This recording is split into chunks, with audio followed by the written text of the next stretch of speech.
maka saya hari ini menyatakan mengundurkan diri. Iya, kalau kan mundur. Kalau tidak kan nanti kalau Islam di bawah presiden. Gitu nih. Gimana? Aku nggak mundur. Memang sudah juga saya konsultasikan dengan beberapa masyayikh, para ulama, karena memenuhi aturan. Jadi mungkin nanti saya mengundurkan diri.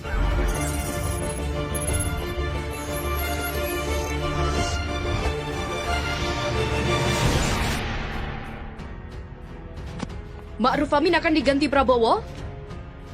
Gelora.co oleh Tony Rashid. Desas-desus Ma'ruf Amin akan diganti. Maksudnya dilengsarkan dari kursi Wapres, isunya makin santer. Bahkan kabarnya, skenario ini sudah direncanakan sebelum Pilpres 2019. Namanya juga kabar, bisa benar dan bisa tidak. Dari sisi politik jika benar, kabar ini tak terlalu mengejutkan sebab posisi Ma'ruf Amin lemah, tidak punya partai dan dianggap tidak sepenuhnya mempresentasikan kepentingan Nahdliyin, organisasi asal Kiai Ma'ruf ini. Menjadi Wapres tetapi Menteri Agama malah lepas dari NU, kerja dan dukungan PBNU untuk kemenangan Jokowi Ma'ruf total, tetapi kompensasi yang diberikan kepada NU tak sebanding. Vote-gather pilih Ma'ruf Amin sebagai Cawapres cukup efektif. Kantong suara Nahdliyin bisa diambil, terutama untuk mengimbangi suara umat Islam yang anti terhadap Jokowi, khususnya di Jawa Tengah dan juga Jawa Timur. Jika Ma'ruf Amin diganti, bagaimana respon PKB dan PBNU? Yang pasti, Ma'ruf Amin tidak mewakili PKB. PKB punya jatah sendiri di kabinet untuk PBNU. Jika posisi Menteri Agama kembali diserahkan kepada kader NU, hal ini akan melegakan.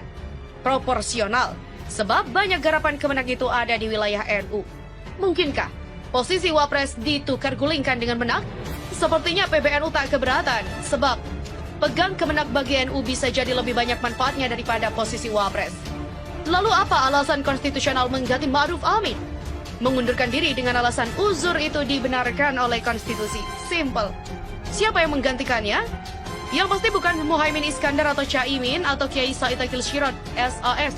Kabarnya, ada dua kandidat yang sekarang sedang bersaing untuk mengincar posisi itu. Siapakah? Budi Gunawan dan Prabowo Subianto.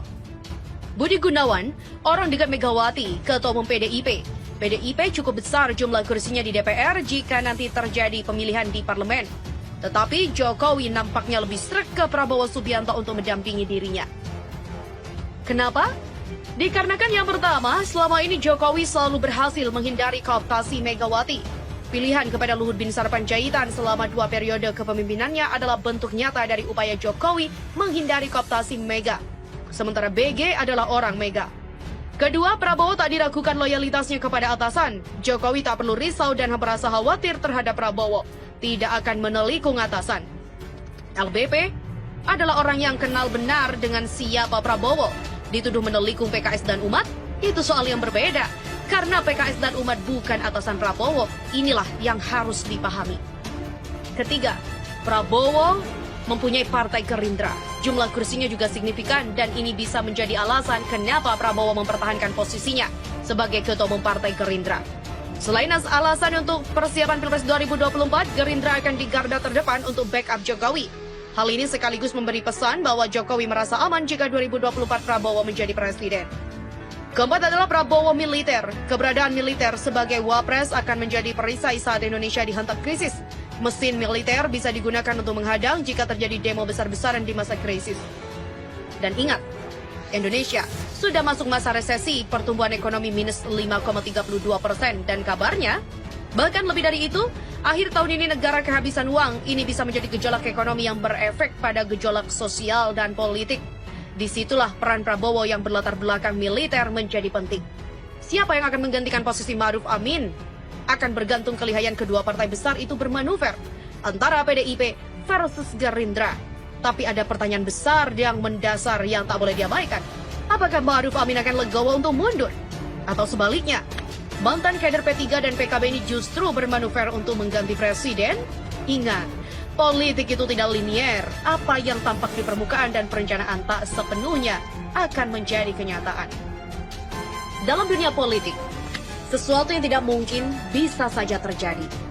Demikian juga dengan pertanyaan dalam judul tulisan tadi. Jadi sangat memungkinkan seorang Menteri Pertahanan Prabowo Subianto menggantikan Ma'ruf Amin sebagai wakil presiden. Beberapa hari lalu, seorang kawan yang memiliki jaringan dengan para aktivis dan elit politik mengabarkan tentang adanya agenda politik seperti di atas. Anda boleh percaya, boleh tidak. Yang jelas, kata Jacob Utama, politik itu tidak hitam putih, Bung. Dulu, Jacob Utama selalu mengatakan hal itu dalam hampir setiap rapat redaksi harian Kompas. Para editor yang hadir biasanya duduk manis mendengarkan dan mencermati visi dan analisa yang disampaikan Pak Jo, panggilan akrab Jacob Utama atas setiap peristiwa yang terjadi di negeri ini. Dan kembali kepada skenario Prabowo yang hendak menggantikan Ma'ruf Amin. Kawan saya itu mengabarkan pernikahan Prabowo, Megawati atau bahasa politiknya koalisi PDIP dengan Partai Gerindra bersifat permanen. Sebagai bagian dari tokoh oligarki partai saat ini, kedua pimpinan parpol ini telah sepakat untuk membuat peta jalan dan skenario politik menjelang pemilu tahun 2024. Lalu apakah pasangan Megawati Prabowo akan maju pada Pilpres 2024 seperti yang dilakukan mereka berdua pada Pilpres tahun 2009? Dalam Pilpres nanti Megawati ternyata akan mengusung anaknya Puan Maharani yang kini Ketua DPR RI. Selanjutnya Puan akan dipasangkan dengan Prabowo Subianto. Apakah Prabowo tidak capek nyapres terus-menerus sementara usianya sudah mau tanah? Sekali lagi, dalam dunia politik ambisi untuk meraih kekuasaan tidak mengenal umur. Buktinya adalah Mahathir Mohamad ikut dalam kontestasi pemilu dan berhasil menjadi PM Malaysia, walaupun setelah itu beliau mengundurkan diri. Jika melihat portofolio Prabowo Subianto di dunia politik, sebenarnya modalnya sudah cukup, bahkan lebih dari cukup, untuk bisa running kembali dalam Pilpres 2024. Dan kali ini, dia akan berpasangan dengan Puan Maharani, cucu biologi Soekarno, Presiden pertama Republik ini. Soal adanya lapisan masyarakat yang kecewa dengan sosok Prabowo Subianto yang telah berubah wujud dari harimau menjadi meong itu adalah persoalan lain. Soal akankah nanti Prabowo akan menjadi mengumandangkan kembali kalimat heroik, saya akan timbul tenggelam bersama rakyat? Kita lihat saja nanti. Yang jelas, saat ini posisi politik Prabowo Subianto semakin kuat, bukan saja dia telah terpilih kembali sebagai Ketua Dewan Pembina dan Ketua Umum DPP Partai Gerindra dalam Kongres luar biasa, tetapi di jajaran kabinet Prabowo kini lebih berpengaruh daripada Menko Maritim dan instansi Luhut Binsar Panjaitan. Betapa tidak? Sekarang tugas Prabowo bukan hanya sebagai Menteri Pertahanan, tetapi juga telah diberi mandat oleh Presiden Jokowi untuk mengurus masalah ketahanan pangan negara. Lebih tepatnya, Prabowo telah diminta Jokowi untuk mengolah lahan gambut di Kalimantan yang luasnya lebih dari 1 juta hektar. Tidak heran jika kemudian ada wacana tentang rencana para anggota TNI diterjunkan ke sawah untuk mengelola lahan gambut tersebut. Tidak jelas alasan di balik keputusan Presiden Jokowi mempercayakan pengelolaan masalah pangan atau lahan gambut kepada Menhan Prabowo. Mengapa Presiden Jokowi tidak menunjuk Menteri Pertahanan Syahrul Yassin Limpo? Apakah karena Mentan Syahrul Yassin Limpo berasal dari Partai Nasdem, yang saat ini posisi politik partainya cenderung untuk keluar dari kelompok partai koalisi penguasa? Mungkin demi mempersiapkan agenda politik sendiri menjelang pemilu 2024 nanti. Sekali lagi, jika benar Prabowo Subianto hendak menggantikan Ma'ruf Amin, maka pertanyaannya adalah bagaimana cara dan mekanismenya?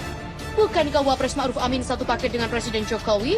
Dan keduanya telah dinyatakan menang oleh KPU dalam kontestasi Pilpres tahun 2019 lalu. Walaupun banyak kalangan masyarakat menuju kemenangan tersebut diraih dengan cara curang. Pergantian penguasa seperti Wapres Ma'ruf Amin dilakukan melalui proses politik yang disepakati bersama, di antaranya para pimpinan parpol penguasa. Alasan rasional bisa dicari-cari, misalnya mengingat usia Ma'ruf Amin sudah tua dan sering sakit-sakitan, maka posisi dan jabatan Wapres perlu diganti. Bagi sementara kalangan bisa saja agenda politik untuk menggantikan Ma'ruf Amin sebagai Wapres dianggap sebagai skenario di luar nalar politik. Pikiran seperti ini juga sah-sah saja. Tapi jika nanti skenario politik PDIP Gerindra ini benar-benar menjadi kenyataan, maka realitas politik tersebut akan semakin mengukuhkan pendapat bahwa dalam dunia politik segala kemungkinan bisa terjadi.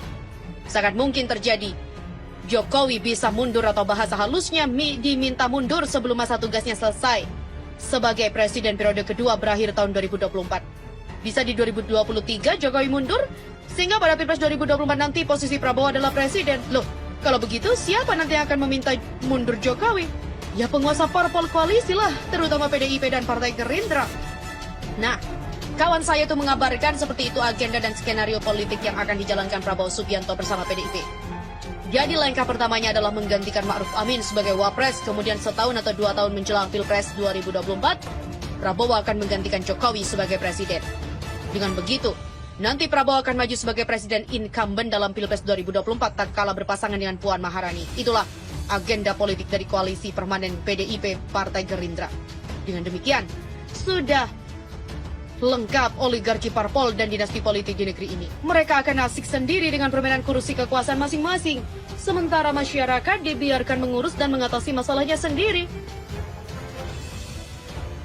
Melihat perilaku elit politik ini, semoga rakyat Indonesia bisa diberi kekuatan dan ketabahan dalam menghadapi masalah yang dihadapi saat ini, seperti penyebaran pandemi COVID-19 dan resesi ekonomi yang sudah di depan mata masyarakat.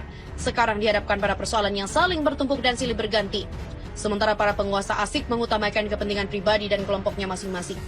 Di masa datang, generasi penerus bangsa akan membaca catatan sejarah yang berbunyi. Di zaman dulu ada orang, politisi bernama Prabowo Subianto yang pernah maju dalam Pilpres sebanyak 3 kali, bahkan mungkin nanti 4 kali.